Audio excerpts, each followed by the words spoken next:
Removing the load actuator requires two people. First disconnect the air supply and load cell cable. Then lift up the crossbeam.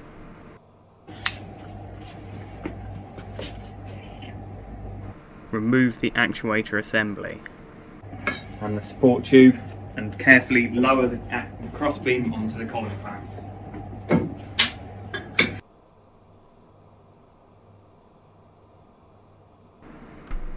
First, lift off the thrust washer assembly. The bottom race can be prized off using the cutout in the bearing support.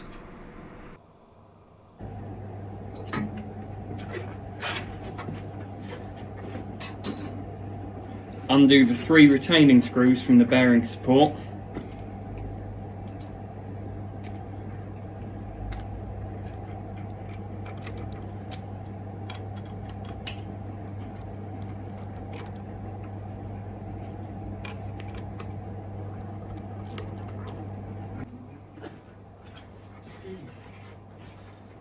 Then use the 2 jack screws supplied to jack the bearing support away from the crossbeam.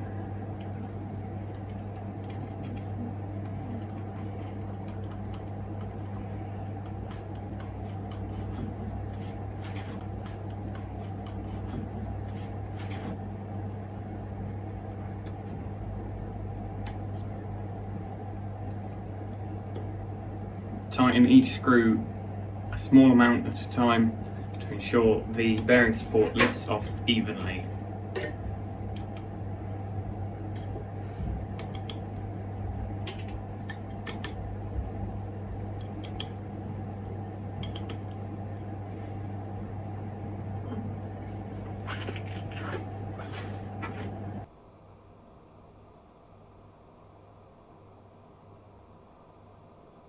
Fit the mounting plate onto the crossbeam.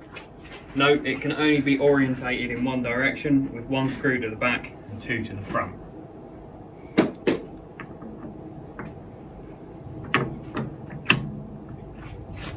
Secure using the cap head screws.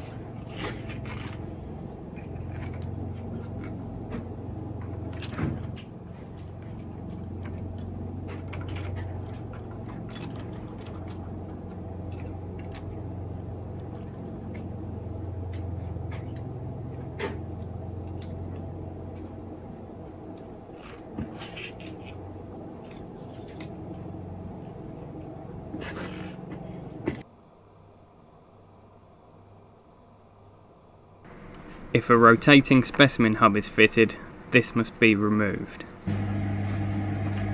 Remove the R-clip from the retaining pin using the pliers. Hold the hub and withdraw the pin. Remove the hub from the shaft. Remove the special screw from the spindle. Ensure the locking ring is fitted to the spindle.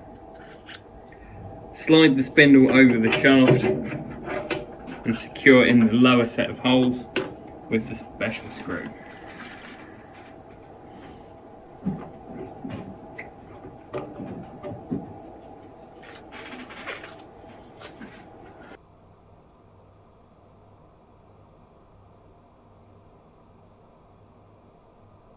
Start with the sliding supports removed from the linear shafts. Use the cams to drop down the crossbeam. Lift the assembly over the crossbeam and locate the bearings on the bottom of the adapter into the central hole in the mounting plate.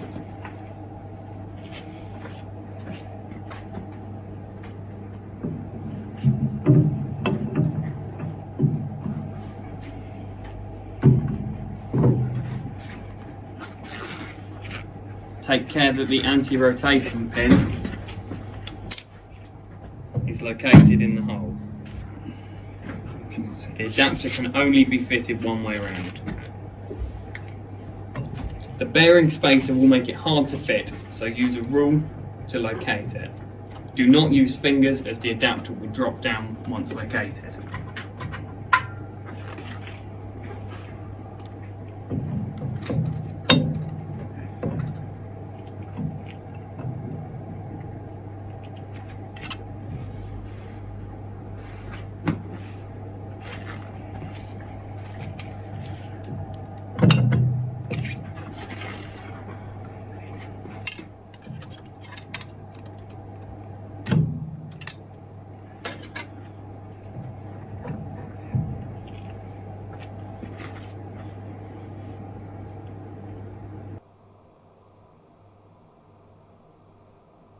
Assembling the pin-on-Vee adapter.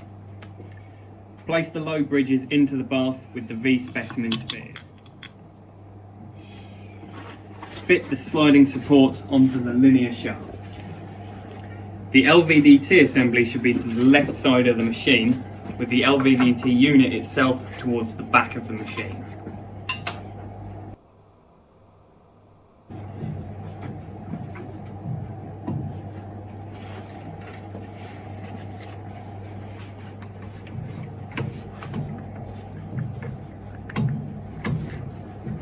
Fit the end caps to the linear shafts.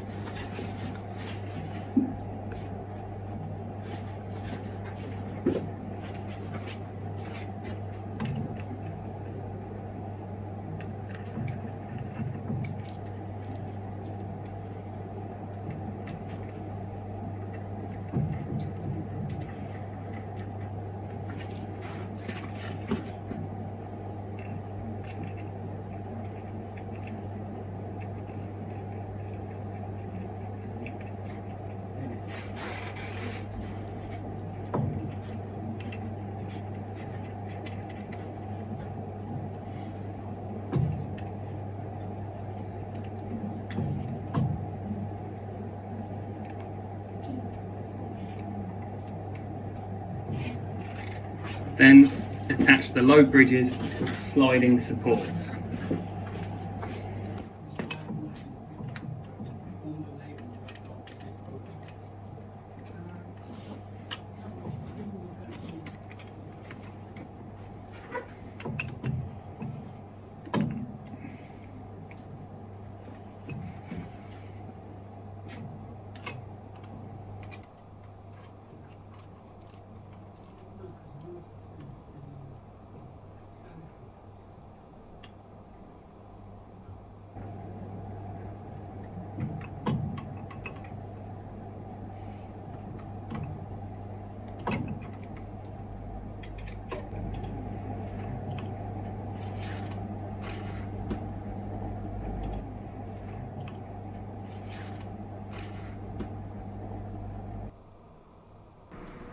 Loosen the thumb screw and withdraw the pivot shafts from both clevises.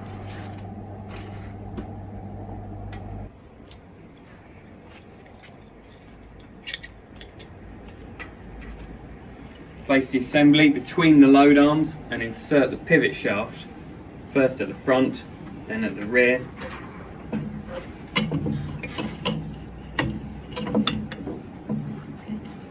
The load cell should be at the front of the machine and the air fitting towards the rear.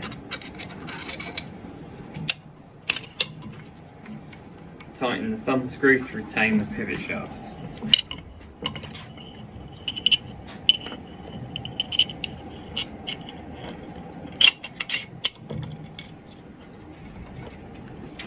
Connect the air supply.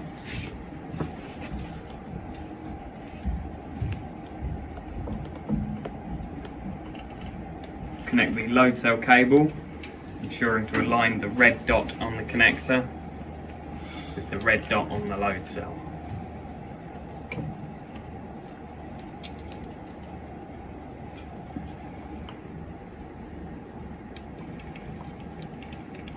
Connect the over temperature thermocouple. This is the thermocouple mounted in the heater block.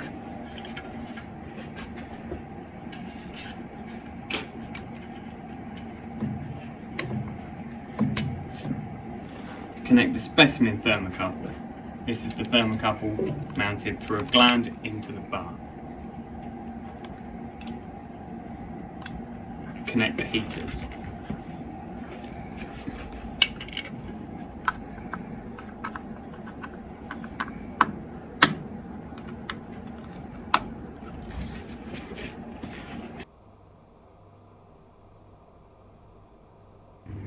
Connecting the wear sensor and the pin-on-Vee module. The connector is marked wear and should be plugged into the wear connection on the rear of the instrument cabinet.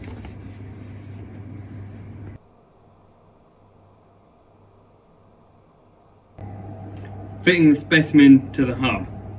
Slide up the locking ring and withdraw the dowel pin using the pin punch.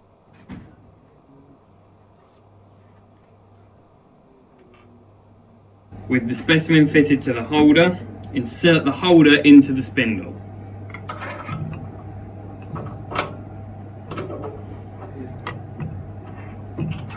Lift up the locking ring and insert the dowel pin. Ensure the locking ring is fully down.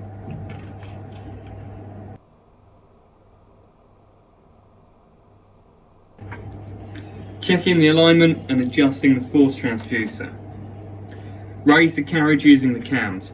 Make sure that the pin specimen does not hit the V specimens or the torque reaction arm hits the force transducer assembly. Make sure that the anvil of the force transducer aligns with the reaction block. If required, adjust the height of the force transducer using the cap head screws located at the rear of the mounting bracket.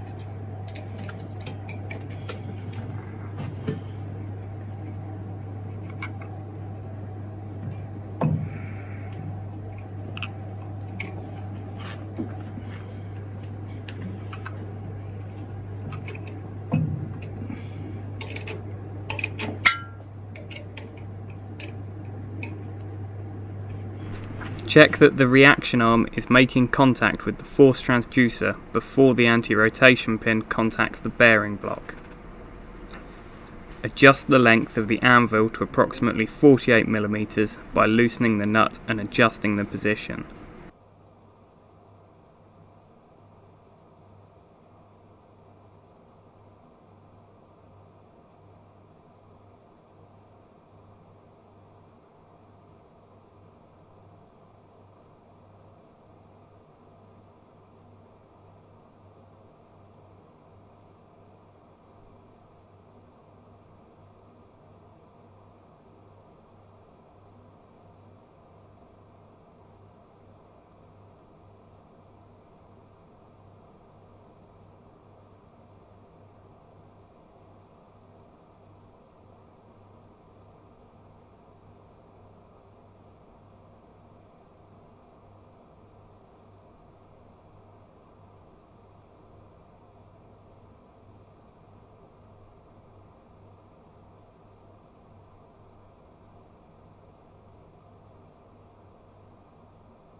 Twist the assembly clockwise so that the anti-rotation pin underneath is touching the bearing block.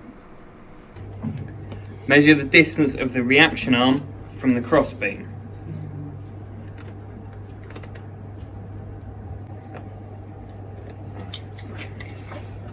Raise the crossbeam using the cams. Push the assembly and repeat the measurement. The distance should now be less than that measured with the crossbeam lowered.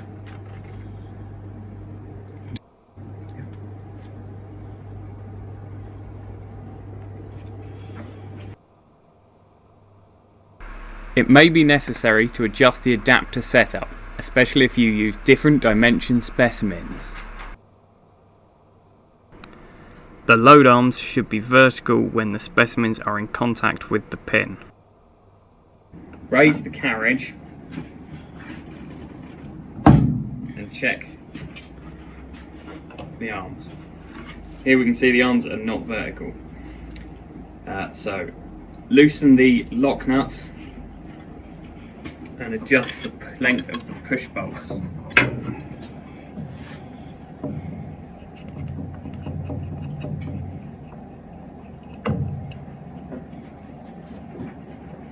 Until the arm is visually vertical.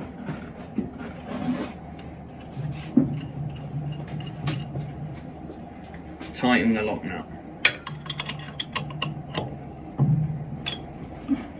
Repeat for the other arm.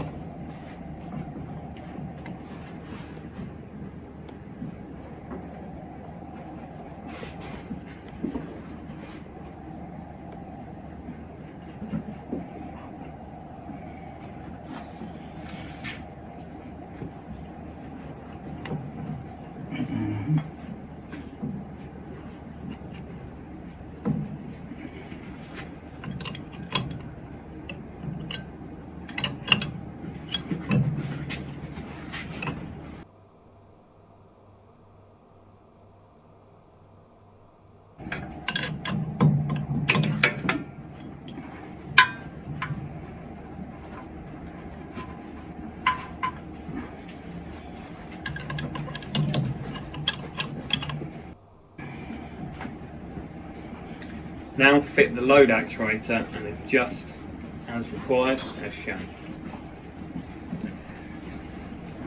Fit the rear clevis and pivot shaft.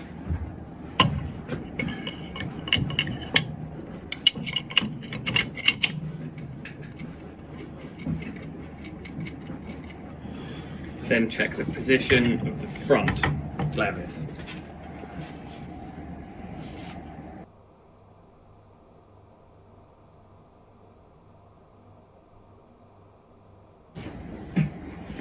To adjust it, loosen the locking nut and unscrew or screw in the clevis.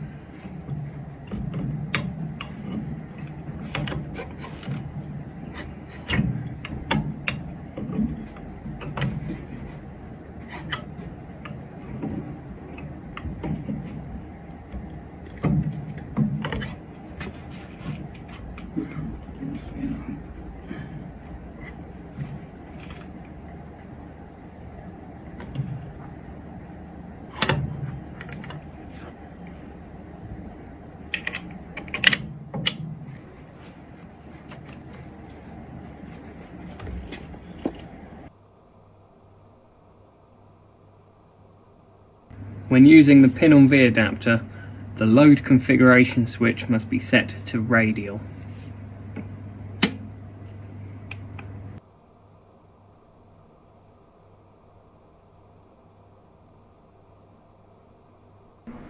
First, raise the assembly into place with the cam levers. Fit the guard.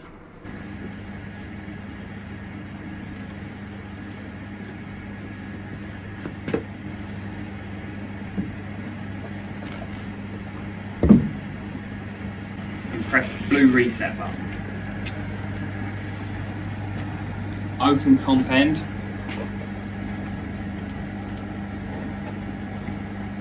And load the pin on Vee setup.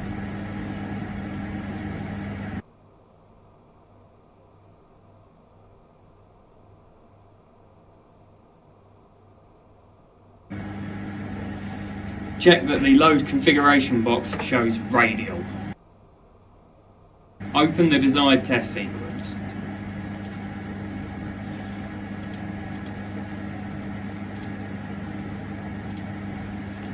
Open a data file.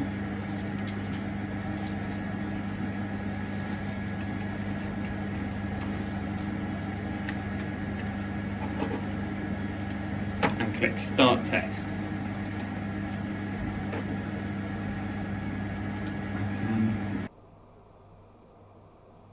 The test will start.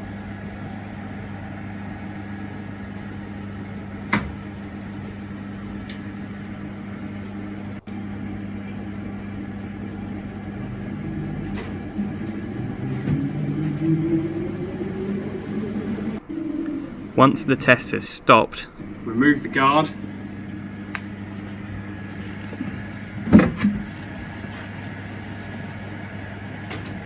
Lower the assembly using the cams.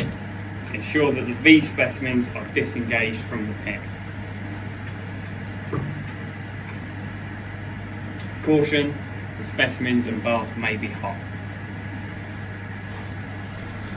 Press in the load override button or the emergency stop to ensure that the machine cannot be operated. Loosen the screws securing the load bridges to the cross beams. Slide the cross beams to the end of their travel. Withdraw the load bridges from the lubricant bath.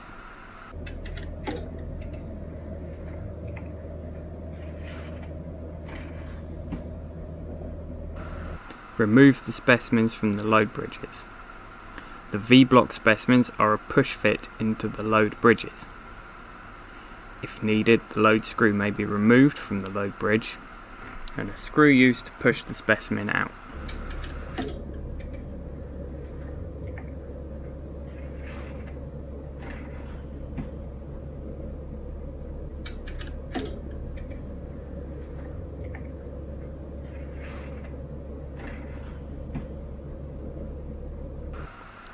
When the new specimens have been fitted, the load bridges can be replaced in the lubricant bath. Attach the load bridges to the cross beams using the cap head screws.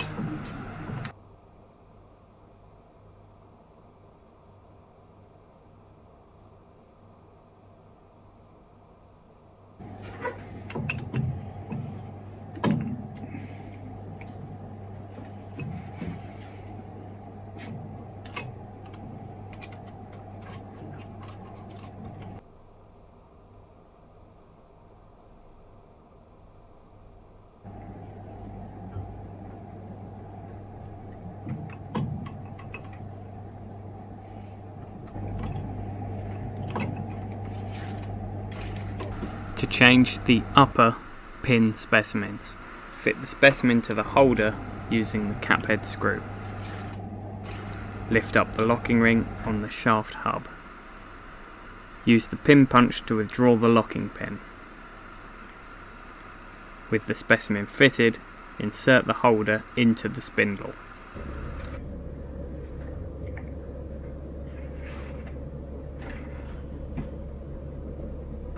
Lift up the locking ring and insert the dowel pin. Ensure that the locking ring is fully down. The specimens are now fitted, ready to run a test. Raise the assembly up back into the test position.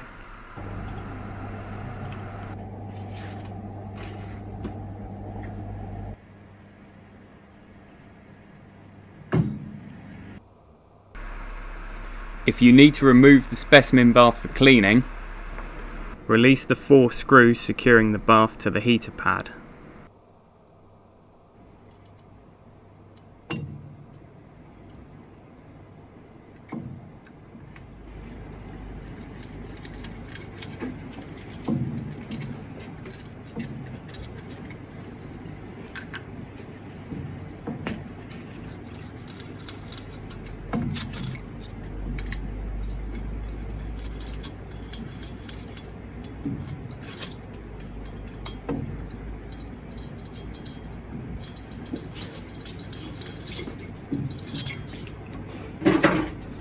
Release the back left wear stop.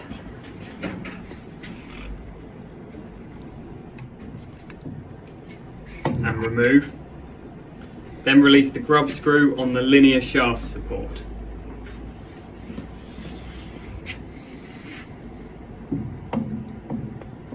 Slide the linear shaft forwards, but not all the way out. Then remove the bath from the back.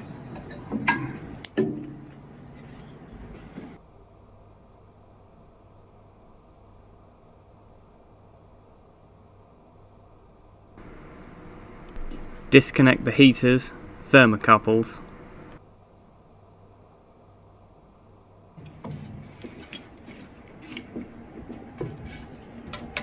air connection, load cell, and the LVDT from the rear of the interface module.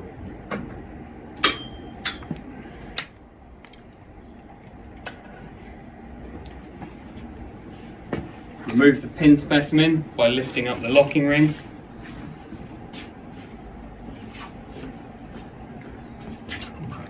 And pushing out the dowel, taking care not to drop the specimen into the bath.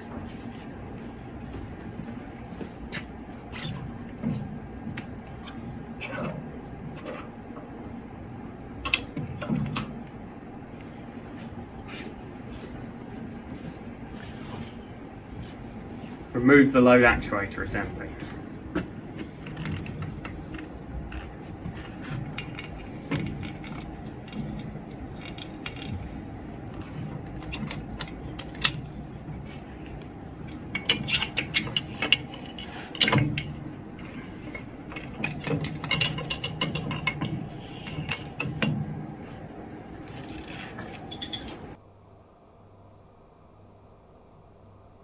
Undo the end caps.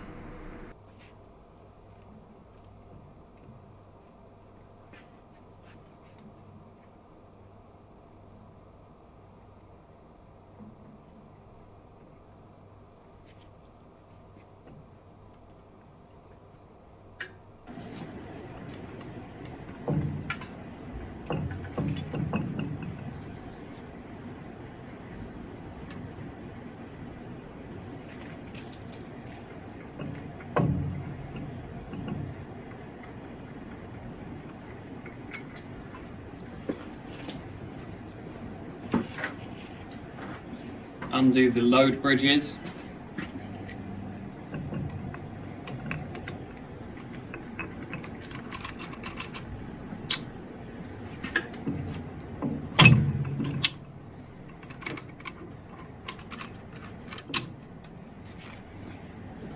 And remove the sliding supports.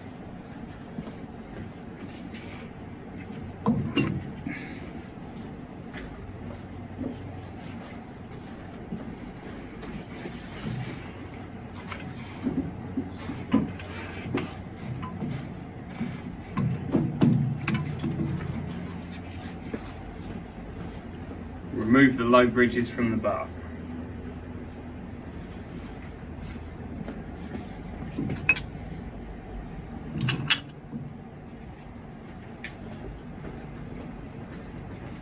Removing the upper hub pin on Vee Adapter. Undo the special screw securing the hub to the shaft.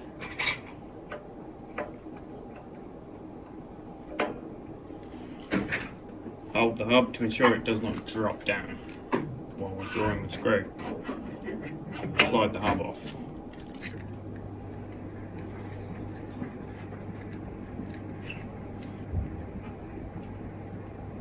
Removing the pin on Vee adapter assembly. Lift up the adapter assembly, taking care not to hit the force transducer.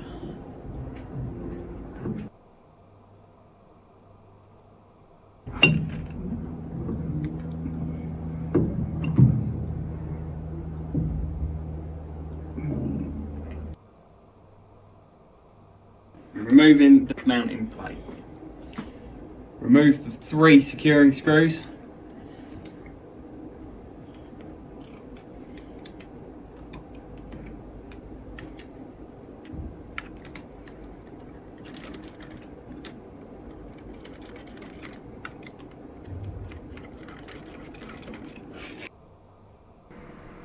Then use the 2 jacking screws. And the holes fitted.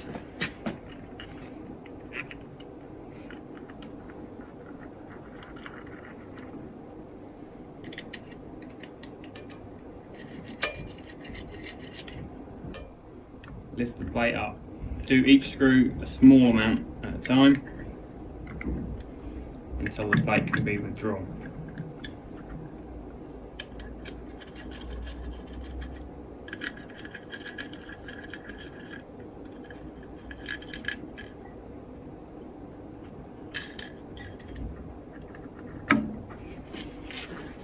Fit in the thrust bearing support.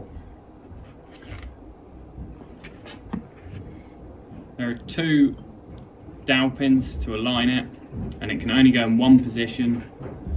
There's 1 hole at the back and 2 holes at the front.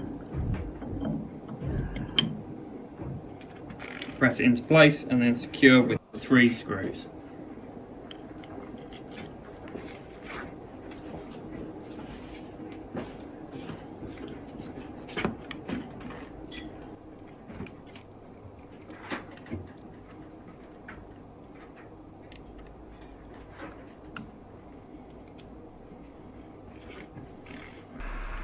That concludes this presentation on fitting, using and removing the pin on Vee block adapter.